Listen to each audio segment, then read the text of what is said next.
नमस्कार, अनादि टीवी की खास पेशकश अटेंशन में आपका स्वागत है और मैं हूं मनोज वर्मा। मध्य प्रदेश में नगरीय निकाय चुनावों के लिए तारीखों का ऐलान कभी भी हो सकता है, लेकिन उसके पहले ही कांग्रेस ने राग ईवीएम शुरू कर दिया है। हालांकि चुनाव आयोग ने कांग्रेस की ईवीएम की बजाय बैलेट पेपर के माध्यम से चुनाव कराने की मांग को ठुकरा दिया है। इसके साथ ही आयोग ने अपने स्तर पर सुरक्षित मतदान कराने की तैयारियां तेज कर दी है। इधर भाजपा और कांग्रेस भी अपनी अपनी तैयारियों में जुट गई हैं। आज हम इसी विषय पर चर्चा करेंगे, लेकिन उसके पहले देखिए हमारी खास रिपोर्ट।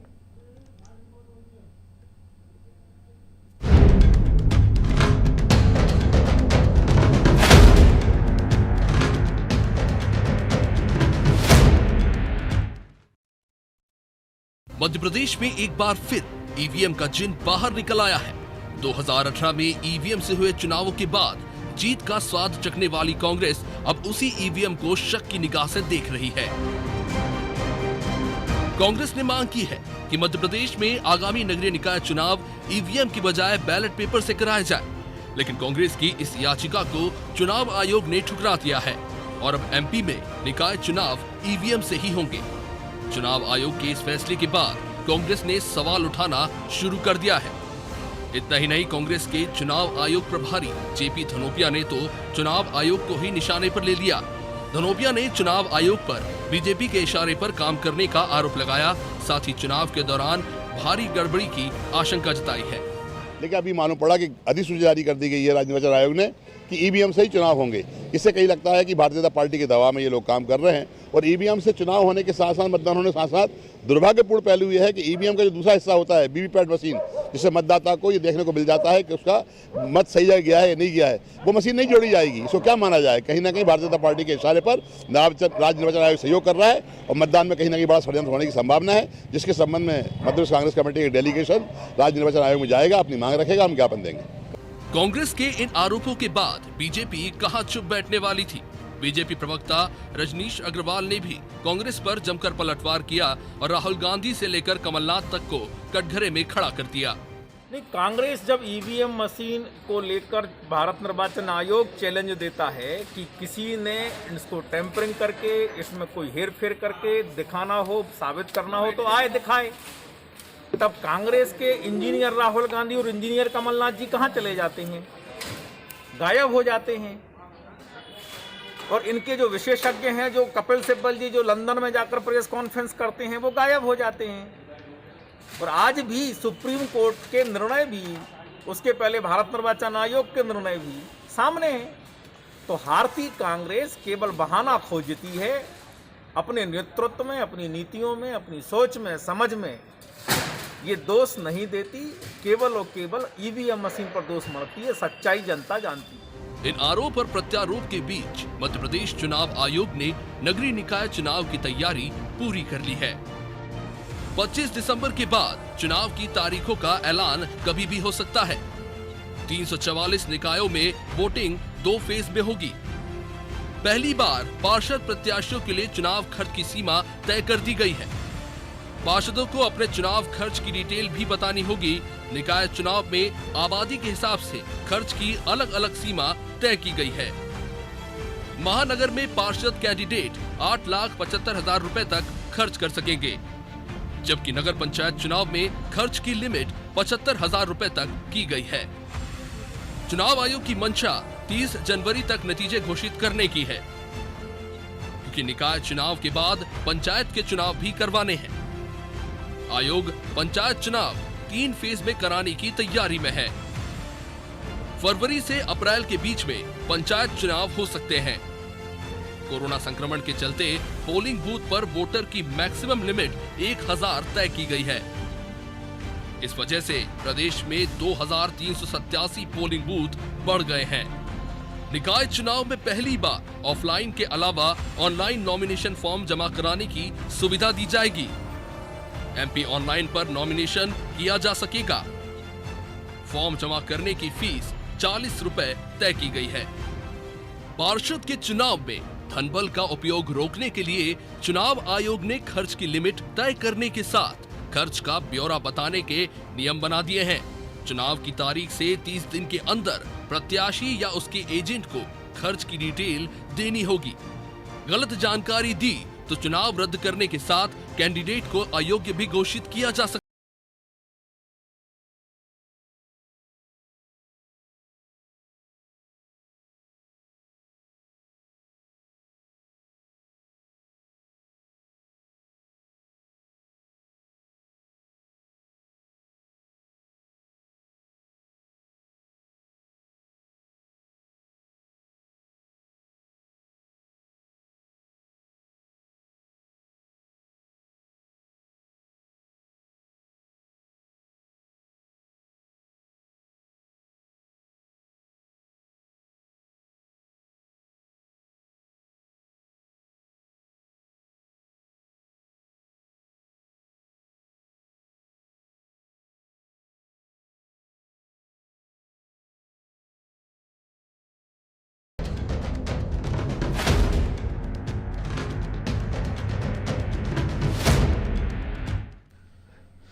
तो ईवीएम को लेकर अभी से कांग्रेस ने अपना राग अलापना शुरू कर दिया है चुनाव आयोग निशाने पर, और ये स्थिति तब है कि जब सूतना कपास और जुलाहों में लट्ठम लट्ठा वाली स्थिति है। तो इसी मुद्दे पर आज हम चर्चा करेंगे। हमारे साथ स्टूडियो से जुड़े हुए हैं अनादि टीवी के एसोसिएट एडिटर प्रभु पटेरिया और ब्यूरो हेड ब्रजेश चौक से। प्रभु जी, कुछ घंटे कहें या 2 दिन पहले ही जम्मू कश्मीर के नतीजे सबके सामने आए। बीजेपी सबसे बड़ी पार्टी, कांग्रेस को 2 दर्जन सीटें मिली हैं। बैलेट पेपर से ही वहाँ चुनाव हुए थे, कांग्रेस चौथे नंबर पर है। मध्य प्रदेश में भी वो चाह रहे हैं कि बैलेट पेपर से चुनाव हो। जब ईवीएम से चुनाव होते हैं, मध्य प्रदेश, छत्तीसगढ़, राजस्थान में उनकी सरकार बन जाती है, झारखंड में बीजेपी की सरकार चली जाती है, महाराष्ट्र में चली जाती है, तब ईवीएम ठीक रहती है। उपचुनाव के नतीजे आते हैं तो ईवीएम पर सवाल उठने लग जाते हैं, और अब नगरीय निकाय को लेकर कांग्रेस का वही रवैया।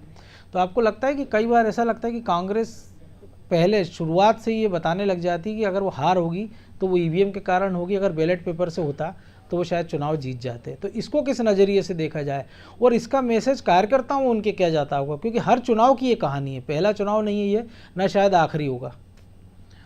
मनोज जी, कांग्रेस पार्टी जब विपक्ष में होती है तो विपक्ष का होने का धर्म बहुत अच्छे से निभाती है।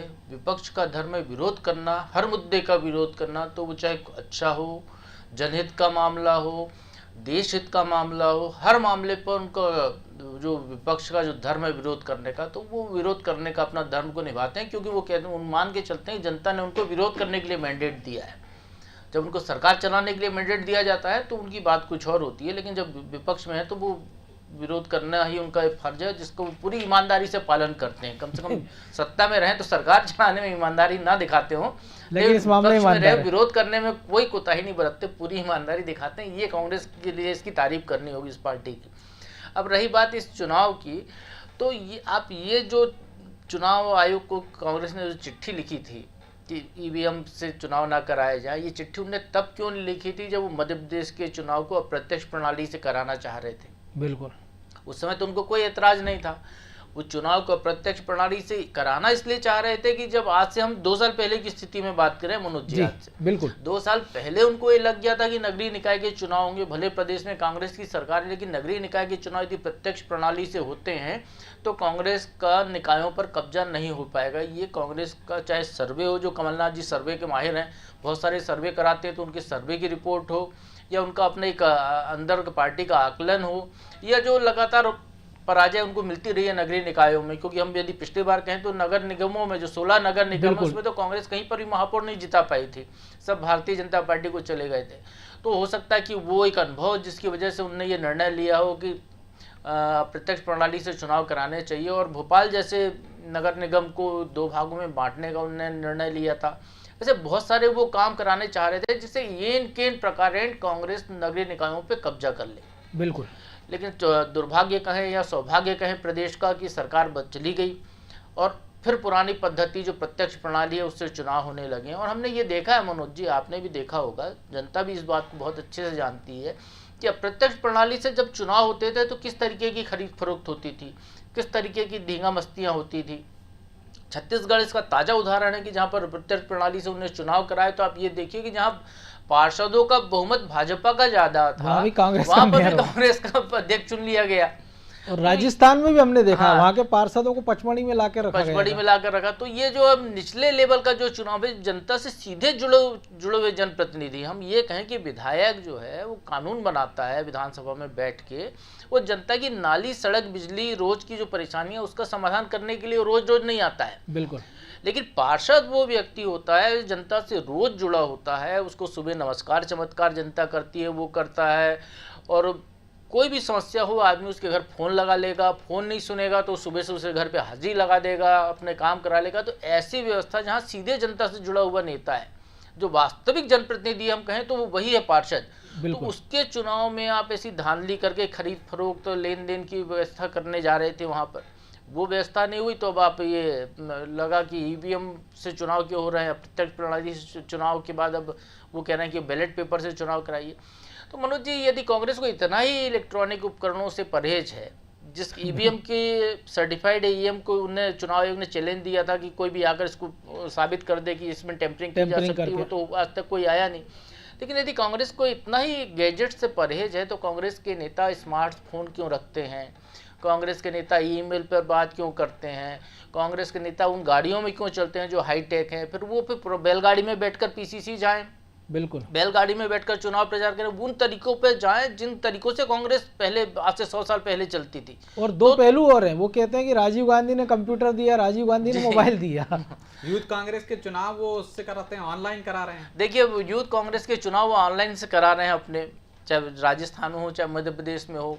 और यदि जनता नगरीय निकाय के चुनाव आ रहे हैं तो वो कह रहे हैं कि वो बैलेट पेपर से कराइए। हमने देखा है बैलेट पेपर की व्यवस्था, कई दिनों तक वोट गिने जाते हैं, फिर ठप्पा इधर से उधर लग गया, फिर उसको लेकर तरह तरह की मगजमारी होती है। और इस बैलेट पेपर से हमने देखा सुनील सूद महापौर बने इसी भोपाल में, हमने देखा कि विभा पटेल इस भोपाल में महापौर बनी है। और ईवीएम से नगरीय निकाय के चुनाव पहली बार नहीं हो रहे हैं मनोज जी, पहले भी होते रहे और बड़ी तादाद में ईवीएम खरीद के रखी जा चुकी उन चुनावों के लिए। तो जब व्यवस्था है, लगातार तरक्की कर रहा है देश, आप भी तरक्की कर रहे हैं, तो फिर क्यों पीछे जाना, क्यों पलट कर पीछे देखना। ये शायद कांग्रेस की जो पराजय की जो मानसिकता, ये उसका उदाहरण है, वही सामने इंगित हो रहा है। बिल्कुल, पराजय की मानसिकता है ब्रजेश जी। और एक और चीज़ है, लेकिन जिस प्रकार से हम देख रहे हैं कि तैयारियों की अगर बात करें तो ईवीएम को लेकर सवाल उठा रहे हैं आप। पहले प्रभारी आते हैं मुकुल वासनिक, वो 3 दिन तक बैठक करते हैं, छोटी छोटी कमेटियों से बात करते हैं, रीवा जाते हैं तो असली कांग्रेस से सामना होता है, यानी धक्का मुक्की, नारेबाजी, जूतम पेजार जो स्थिति बनती है। इसके बाद वो कहाँ जाते हैं, किससे मिलते हैं, क्या बात होती है, किसी को पता नहीं चलता, वो चुपचाप दिल्ली चले जाते हैं। बीजेपी दूसरे और उसके उलट अभी मंडल स्तर तक प्रशिक्षण कार्यक्रम चला रही है। उससे 2 फायदे हो गए उनको, एक तो मंडल स्तर तक वो जा रहे हैं, उनके नेता मंडल के कार्यकर्ताओं को चार्ज कर रहे हैं। तो दूसरी स्थिति में जब बीजेपी इतनी तैयारियों के साथ मैदान में उतरने की तैयारी में है, विधानसभा के नतीजे कांग्रेस के सामने, उनकी गलतियां कांग्रेस के सामने है, बजाय उसके वो ईवीएम को दोष दे रही है, वो चुनाव आयोग को कटघरे में खड़ा कर रहे हैं। तो इसको किस नज़रिए से देखें। और एक मामला नहीं है, हमने देखा पिछले दिनों सीबीडीटी की रिपोर्ट आती है, तब भी उनको इस बात पर आपत्ति होती है कि चुनाव आयोग कौन होता है एफआईआर कराने वाला। वो ये नहीं कहते कि हमारे नेताओं ने पैसे क्यों ले लिए या हमने पैसे लिए कि नहीं लिए। तो संस्थाओं पर निशाना लगाते हैं वो, बजाय इसके कि कोई तर्क की बात करें। तो क्या ये मान लिया जाए कि जितने जो आप प्रभु जी ने भी उदाहरण दिए हैं कि कांग्रेस इस मानसिकता के साथ ही चुनाव मैदान में जाने वाली है कि भैया ठीक है, अगर जीत गए तो हमारी मेहनत थी, कमलनाथ जी की मेहनत थी, और हार गए तो ईवीएम। मनोज जी, निश्चित तौर पर प्रभु जी ने जो कहा है कि उनकी मानसिकता ही ऐसी हो गई। जिस तरह से वो अप्रत्यक्ष प्रणाली से चुनाव कराना चाहते हैं, उसका सीधा सीधा मतलब यही था कि उनको संदेह है, शंका है कि हम सरकार में रह के भी नगरीय निकायों पर कब्जा नहीं कर सकते, क्योंकि पूरे 16 नगर निगमों पर भाजपा का कब्जा है। जबकि वो चाहते तो ये सोच सकते थे कि मेहनत करें, जैसे भाजपा कर रही है, अभी से मंडल स्तर पर पहुंच गई है, वो कार्यकर्ताओं से संवाद शुरू हो गया उसका। चुनाव की तैयारियों में जिस तरह से उपचुनाव में भाजपा तैयारियों में जुट गई थी और कांग्रेस सर्वे में ही लगी थी, उनके दौरे ही नहीं शुरू हो पाए थे, और उन्होंने कहा कि नहीं, हम तो पूरी सीटें जीतने वाले हैं उपचुनाव की, और कमलनाथ जी को पूरा भरोसा था कि जीत जाएंगे। फिर बाद में वो ईवीएम पे आरोप लगाया उनने। तो जो हारने की जो संभावना है उनको पहले से लग रही थी और अब भी लग रही हैं कि चुनाव पहले उनको थोड़ी बहुत उम्मीद थी कि 1, 2, 4, 6, 10 नगर निगम में वो 2-4 में जीत ही जाएंगे, अप्रत्यक्ष प्रणाली से बना ही लेंगे, जैसे छत्तीसगढ़ में बना लिए उन्होंने तोड़ फोड़ के। लेकिन अब जब वो सरकार में नहीं है तो उनको लग रहा है कि अब वो जीत नहीं सकते, तो अभी से माहौल बनाने लगे हैं वो कि हारने का, कि भाई कल को हारेंगे तो हम किस पे ठीकरा फोड़ेंगे। उनको ईवीएम पे ठीकरा फोड़ने के लिए अभी से माहौल बना रहे हैं, कार्यकर्ताओं को ये संदेश देना चाह रहे हैं, नहीं हम तो जीत सकते थे और जीत रहे थे, लेकिन भाजपा ने गड़बड़ी की है। तो ये गड़बड़ी, जैसे प्रभु जी ने कहा कि वो गड़बड़ी की आशंका उनको क्यों होती है, इसलिए कि ऑनलाइन से उन्होंने चुनाव कराया और भाजपा के लोग जीत के आ गए उसमें, यूथ कांग्रेस में। तो डर तो है उनको वो, लेकिन वो प्रणाली को अपना रहे हैं। लेकिन गलती तो ये उन्हीं की है। और सबसे बढ़िया, जिस ऑनलाइन की बात आपने जिक्र किया राजस्थान में हुआ, मध्य प्रदेश में भी जो विवेक त्रिपाठी, जिनको आज मीडिया विभाग का अध्यक्ष बनाया गया, उनने उस प्रणाली पर सवाल उठाया कि 3,11,000 से ज़्यादा वोटर थे, 1 लाख वोट डले, और जिन लोगों के वोट खारिज कर दिए गए वो ये कहा गया क्योंकि मतदाता सूची 3 साल पुरानी थी, तो 3 साल में कई सारे कार्यकर्ताओं ने नंबर बदल लिए थे, कई सारों के चेहरे मोहरे परिवर्तित हो गए थे। तो एकदम से हम देखते हैं कि एक ऐसा आदमी जो चुनाव के एन पहले आते हैं, विक्रांत भूरिया, वो 40,000 वोट ले जाते हैं, और जो 6 महीने से मेहनत कर रहे हैं उनके हिस्से में 10,000 वोट आते हैं। तो सवाल तो यहाँ भी खड़े हो सकते हैं। निश्चित तौर पर। अब जैसे आप राजस्थान का आपने जिक्र किया, राजस्थान में तो उनको एक माह के अंदर ही उनको प्रदेश अध्यक्ष बदलना पड़ा, बोले कि गलत तरीके से जीत गए। तो इलेक्ट्रॉनिक पद्धति का वो अपना रहे हैं, उनको शंका है जैसा उनके यहाँ हो रहा है। लेकिन बाकी के पूरे देश में आप देख रहे हैं कि ईवीएम से ही चुनाव हो रहे हैं, सारे चुनाव हो रहे हैं। कभी इसमें जैसे कांग्रेस प्रशासित राज्य हैं, वहाँ क्यों नहीं आप करा लेते, मतपत्रों से करा लीजिए यदि आपको आशंका है तो। वहाँ गड़बड़ी नहीं होती, सिर्फ गड़बड़ी यहाँ हो रही है। तो ये आशंका है, कोरी है। यदि मतपत्र से आज चुनाव कराएंगे तो हमने देखा, मतपत्र का दौर देखा है मनोज जी कि किस तरह से बूथ कैप्चरिंग होती थी। ईवीएम की वो संभावना नहीं रहती, क्योंकि एक बार आप बटन दबाओगे तो दोबारा आपको टाइम लगेगा। ईवीएम में तो एक आदमी, मतपत्र में तो एक आदमी बंदूक लेके बाहर खड़ा हो जाता था और एक लगा ठप्पा लगाने के लिए फोल्ड करके डाल रहा है, फोल्ड करके डाल रहा है, 3 लोग कैप्चरिंग हो जाती थी। और जब तक आप सचेत होते थे तब तक, या तो मुझे लगता है वो कुएं में डाल देते थे, गाड़ियों में रख के जाते थे, लूट ले जाते थे, वो हो जाते थे। तो मुझे लगता है कि कांग्रेस हमें उसी दौर में ले जाना चाहती है, या पूरे प्रदेश को उस दौर में ले जाना चाहती है जिस दौर में बात बिहार की होती थी पहले, कि बिहार में किस तरह से बूथ कैप्चरिंग होती है। मध्य प्रदेश के तो कुछ हिस्से थे, जैसे हम चंबल, ग्वालियर चंबल क्षेत्र के कुछ हिस्से थे, बाकी क्षेत्रों में जरूर शांतिपूर्ण चुनाव हो जाते थे। ईवीएम से जो चुनाव हो रहा है, एक तो समय पे हो जाते हैं, नहीं तो हमने मतगणना देखी है, सुबह 4-4 बजे तक मतगणना होती रहती थी मतपत्रों से। प्रत्याशी भी परेशान हो जाते थे, लोग वहां जो बैठे हैं, और गड़बड़ी की आशंका ज्यादा रहती थी, एजेंट थक जाते थे इतने लंबे उसमें, तो उस समय मौका मिल सकता था, उसमें गड़बड़ियां हो जाती थी।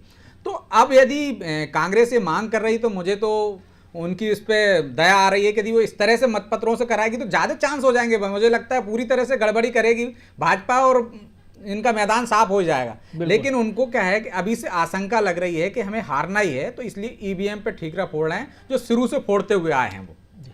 प्रभु जी, ईवीएम की बात कर रहे हैं, लेकिन एक और चीज़ हमने देखा, मुकुल वासनिक भोपाल आए, कमेटी बना दी जाती है जिसमें जिला अध्यक्ष भी हैं, जो हारे हुए प्रत्याशी भोपाल है या तमाम शहरों में बना देते हैं। वो कहते हैं रायशुमारी कराते हैं, फिर वो कहते हैं कि हम विधायकों को टिकट देंगे या नहीं देंगे, महापौर का इस पर विचार करेंगे। लेकिन वो ये भी कहते हैं कि इसका फैसला कमलनाथ करेंगे कि टिकट किसको दिया जाना है। तो इसको किस नज़रिए से देखा जाए कि कांग्रेस के सामने दोहरी संकट है, एक जो हम बात कर रहे हैं ईवीएम की, दूसरा प्रत्याशियों के चयन को लेकर भी उनके सामने बड़ा संकट खड़ा होने वाला है। स्वाभाविक तौर पर मनोज जी, कांग्रेस सामने ये प्रत्याशियों का संकट तो है ही है कि किस व्यक्ति को उम्मीदवार बनाया जाए। क्योंकि आप ये देखिए, अभी आपने थोड़ी देर पहले भाजपा की जिक्र किया कि भाजपा के जो नीचे तक सम्मेलन हो रहे हैं, कार्यकर्ता सम्मेलन हो रहे हैं चुनावी लिहाज से, लेकिन आप उस चुनावी लिहाज से कार्यकर्ता सम्मेलन को सिर्फ ये मत देखिए कि वहाँ कार्यकर्ताओं को चार्ज किया जा रहा है। उस सम्मेलन में जिन नेताओं को भेजा जा रहा है वो बहुत मामूली छुटभैया टाइप के नेता हैं, जो प्रवक्ता पैनलिस्ट जैसे पदों पर रखा गया है, जिनको वो एक बार वो टीवी चैनल की डिबेट्स में आना या बातचीत करना, इस तरीके के काम वाले ये नेता नहीं कहलाते थे। इनको जो है नेता बनाया जा रहा है, विंग उनकी थी, लेकिन उनको अब नेता की ट्रेनिंग दी जा रही है। बाकायदा उनको जो कहा जा रहा है, आप जाइए कार्यकर्ताओं को संबोधित कीजिए, उनको प्रशिक्षण दीजिए, सब्जेक्टिव बात कीजिए, वहाँ पर उनके सवालों के जवाब दीजिए। तो नेता कैसे बनाया जाता है, ये कांग्रेस को भाजपा से सीखना चाहिए। सड़क पर संघर्ष का मामला हो, बंद कमरा बैठकों का मामला हो, या सभा को संबोधित करने का मामला हो, हर मामले में भाजपा धीरे धीरे ग्रूमिंग, एक सेल उनका जो काम करता रहता है, अपने नेताओं को, नए नेता वो ग्रूम कर रहे हैं इस बहाने। बिल्कुल।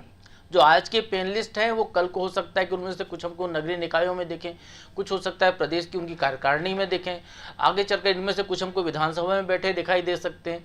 तो ये उनकी एक तैयारी का सिलसिला है भाजपा की, धीरे धीरे नेता को गढ़ने की एक प्रक्रिया है। उसमें वो कार्यकर्ता तो तैयार कर ही रहे हैं, नेता भी साथ में गढ़ रहे हैं, तो दोहरा काम कर रहे हैं। कांग्रेस में ऐसी कोई परंपरा नहीं है। कांग्रेस का भी आप कोई सम्मेलन करा लीजिए, उसमें बड़े नेता हवाई जहाज से आएंगे, चाहे पीसीसी चीफ खुद ही बाहर से आएंगे, 1 घंटे रुकेंगे, भाषण देंगे, जिसका भाषण वो चला जाएगा, ना कार्यकर्ताओं से इंटरेक्ट करता है, ना वो कोई उनकी बात सुनने को तैयार है। तो ये कांग्रेस का एक तरीका है। बिल्कुल। और उस तरीके में उनके पास हमेशा नेताओं का टोटा होता है। हमने देखा कि जब 28 विधानसभा की जो उपचुनाव होने वाले थे, उसमें ये कहा गया कांग्रेस ने कि वो जयचंदों को, दल बदलुओं को किसी को नहीं लेगी। तमाम विश्लेषण दिए थे, तमाम विश्लेषण किए उन्होंने कि हम किसी दल बदलू को टिकट नहीं देंगे, लेकिन उन्हें आधे टिकट उन्हीं को दिए जो दूसरे दलों से आए थे। सबसे पहले प्रेमचंद गुड्डू को उन्होंने शामिल किया चुनाव की घोषणा के पहले। तो उनका ये मतलब ये कांग्रेस का दोहरा चरित्र है। वही चरित्र यहाँ पर भी दिखाई देने वाला। उन्हें वो अभी कह रहे हैं कि हारे हुए लोगों को टिकट नहीं देंगे, विधायक को टिकट नहीं देंगे, लेकिन जब चुनाव आएगा, अभी डिक्लेयर हो जाने दीजिए चुनाव, जैसी संभावना जताई जा रही है कि जनवरी महीने में हो जाएंगे, तो अब देखिएगा कि उनको फिर वो इंदौर जैसी जगह पे यदि उनको चुनाव लड़ना है तो विधायक को पहले ही कमलनाथ जी कहकर आ गए इंदौर में, संजय शुक्ला का नाम लेके आए कि अब तैयारी करो तुम। तो विधायक आपका पहले ही आप एक तैयार करके आ रहे हैं। भोपाल में भी यही स्थिति होगी, तो यहाँ पर भी आप पीसी शर्मा जैसे चेहरे को हो सकता है कि आप चुनाव मैदान में उतार दें। तो अब ये उनके साथ मजबूरी, क्योंकि पिछला महिला हो गई है तो नहीं तो हो सकता नहीं तो शर्मा में ऐसा मतलब मैं कह रहा हूँ उनके जैसा कोई चेहरा उतार दे। तो विभा पटेल हैं जो पहले चुनाव लड़ चुकी हैं।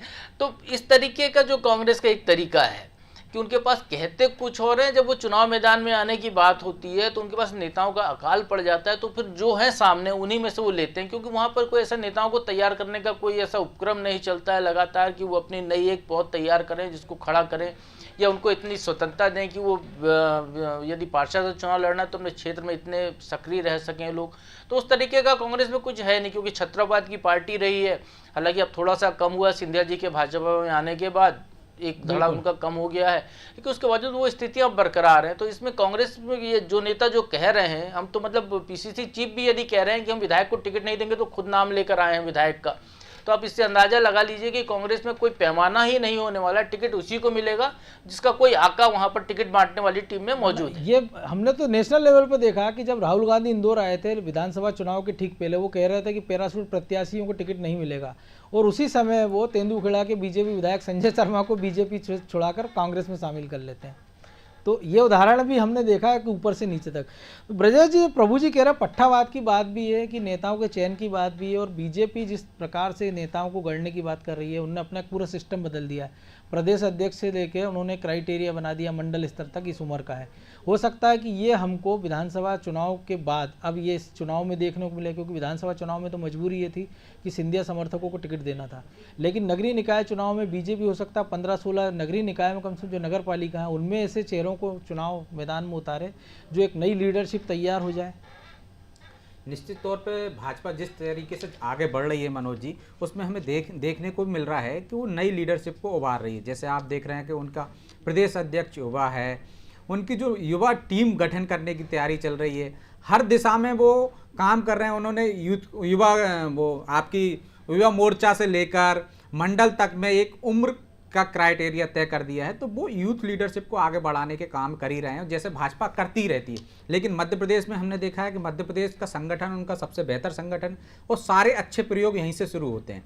तो आप देखिए मध्य प्रदेश का सबसे युवा उनका प्रदेश अध्यक्ष है। बिल्कुल। अब उन्होंने मंडल अध्यक्ष भी युवा बनाए हैं, युवा मोर्चा में भी युवा रहते ही हैं उनके, तो जिला अध्यक्ष उनने युवा बनाए हैं। तो युवाओं की तरफ जा रहे हैं, और जिस तरह से कह रहे हैं कि टिकट भी युवाओं को देंगे, तो नई लीडरशिप तो एक तरफ उभर ही आई है। उनकी नई लीडरशिप दिख रही है कि 1, 2, 3 पीढ़ियां दिख रही हैं हमें भाजपा में। कांग्रेस में यदि हम बात करें, उससे तुलना करें, तो हम देख रहे हैं 70+ ही हैं सब, ऊपर से लेकर नीचे तक। यदि आज बात हो रही है कि नगरीय निकाय चुनाव हो रहे हैं, तो यदि कहीं भोपाल की बात हो रही हो, चाहे इंदौर की बात हो रही हो, चाहे ग्वालियर की, चाहे जबलपुर की, बिल्कुल हमें उम्मीदवार भाजपा में की तुलना में कांग्रेस में कौन से लोग दिख रहे हैं, वो भी उसी उम्र के दिख रहे हैं, एक पीढ़ी वाले जो हार चुके हैं, या वो जो प्रभु जी ने कहा जिनका कोई आका माई बाप दिल्ली में है, जिनका कोई आका माई बाप मतलब चेहरे नहीं है। यदि भाजपा में हम बात करेंगे तो कई चेहरे आपको दिख जाएंगे।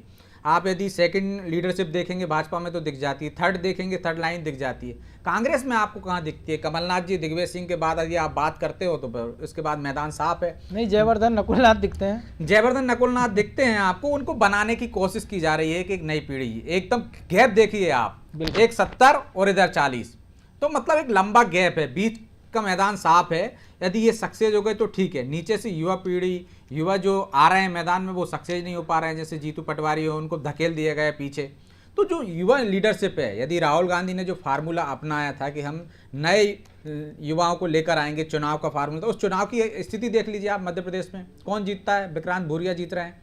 बिल्कुल। तो ये हालात हैं कि पट्टावाद पहले भी था, अब भी है। कांग्रेस में ये पट्टावाद खत्म नहीं होने वाला है, क्योंकि इसको बड़े नेता खत्म नहीं करना चाहते।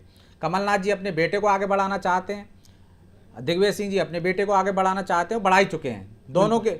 बाकी के देखो आप, अजीत बोरासी जीत रहे हैं, विक्रांत भूरिया जीत रहे हैं, तो जो कांग्रेस के बड़े नेता हैं वो ही यूथ कांग्रेस में आ रहे हैं आगे। तो बैकडोर एंट्री से वो एक तरह से अपना कब्जा रखना चाहते हैं, ताकि उनके मार्फत वो अपने चेलों को जिलाध्यक्ष बनवा दें, बाकी बॉडी में यूथ कांग्रेस में सेट करा दें। बिल्कुल, जैसे दिग्विजय सिंह के और उनके पट्टेवाद थे, अब उनके बच्चों के पट्टे राजनीति में सक्रिय होंगे, उससे आगे कोई नहीं उभर सकता है कांग्रेस में। तो पट्टावाद कांग्रेस से कभी खत्म नहीं हो सकता है, जबकि लोकतांत्रिक तरीके से चुनाव ना, ऐसा कोई प्रदेश अध्यक्ष ना बने जिसका चुनाव के जरिए प्रदेश अध्यक्ष भी बनाने की कोशिश करेंगे, तो ये जो चली आ रही परंपरा चली आ रही, जो बड़े नेता हैं वो बनने ही नहीं देंगे। तो ये या तो यहाँ पे एक नया लीडर, युवा लीडर को लाया जाए, ये तब हो सकता है मनोज जी, जब राष्ट्रीय स्तर पर कांग्रेस के राष्ट्रीय नेता या राहुल गांधी या सोनिया गांधी इतने सक्षम हो जाए। जैसे पहले हम देखते थे कि इंदिरा गांधी ने कह दिया उसको, तो कोई एक जवाब नहीं। आज की तारीख में राहुल गांधी कहते हैं और उसका मध्य प्रदेश के एक नेता है कमलनाथ जी, वो उसका विरोध कर देते हैं कि ये उनकी निजी राय है। तो अभी हाईकमान की कोई सुन नहीं रहा है। हाईकमान नाम जो चीज थी, जो कांग्रेस में पहले जो एक डर था, वो खत्म हो चुका है। जो डर आज भाजपा, बिना डर के अनुशासन नहीं होता, तो अनुशासनहीनता आ गई है जो कांग्रेस में, वो तभी आएगी जब ऊपर का नेता, अभी तो क्या है, ऊपर वालों को राष्ट्रीय अध्यक्ष का ही विरोध हो रहा है कि कौन बनेगा, तो कांग्रेस दो फाड़ में हो गई। तो जो बड़े नेता हैं पहले से सक्षम हैं, और जो राजीव गांधी और आपके इंदिरा गांधी के दौर से हैं अब कमलनाथ जी, वो राहुल गांधी की क्यों सुनेंगे? तो यहाँ पे मध्य प्रदेश में एक अलग कांग्रेस चल रही है, इसका राष्ट्रीय कांग्रेस से कोई तुलसीदास जी कह गए कि समृद्ध को नहीं दोष घुसाई। तो चलिए, अब चूंकि अब समय और इजाजत नहीं दे रहा, तो आप दोनों को बहुत धन्यवाद इस चर्चा में भाग लेने के लिए, और जिस प्रकार से आपने विश्लेषण किया। लेकिन एक बड़ी मजेदार चीज़ है कांग्रेस में है कि कांग्रेस लोकतांत्रिक जो संस्थाएं हैं या संवैधानिक संस्थाएं, उन पर सवाल उठाती है, चुनाव आयोग हो या कुछ और संस्थाएं हों। और दूसरी तरफ राहुल गांधी कहते हैं कि देश में लोकतंत्र खत्म हो जा रहा है, यहाँ बोलने की आज़ादी नहीं हो रही है। एक सोशल मीडिया में बड़ा अच्छा जोक चल रहा है, जो कि कांग्रेस की मौजूदा स्थिति को देखते ही इसलिए भी सारगर्भित लगता है, क्योंकि उसमें कहा जा रहा है कि हमको आटा चाहिए, डाटा नहीं चाहिए। और ये आटा चाहिए की बात भी वो उसी डाटा के माध्यम से सोशल मीडिया में फैला रहे हैं। तो कांग्रेस की स्थिति भी उसी तरह की हो गई है। तो कांग्रेस को सबक लेना चाहिए कि जिन जगहों पर बैलेट पेपर से चुनाव हुए, कांग्रेस को उस स्थिति में सोचना चाहिए कि हैदराबाद में जब आप नगरीय निकाय के चुनाव होते हैं तो 3 चुनाव से आप 2 सीटों पर क्यों हैं। जम्मू कश्मीर में आपका इतना जनाधार था, आप 4-5वें नंबर की पार्टी बन जाते हैं। बिहार में आप 70 सीटों पर लड़ते हैं, 29 पर सिमट जाते हैं। मध्य प्रदेश में 28 सीटों पर उपचुनाव होते हैं, आपके तमाम प्रयास के बावजूद भी आप 19 सीटें हार जाते हैं। तो जब तक कांग्रेस हार पर मंथन नहीं करेगी और संवैधानिक संस्थाओं को निशाना बनाती रहेगी, तब तक हो सकता है कि कांग्रेस का कुछ भला होता भी फिलहाल नज़र नहीं आता है। अटेंशन में आज इतना ही, मुझे दीजिए इजाज़त और आप देखते रहिए अनादि टीवी। नमस्कार।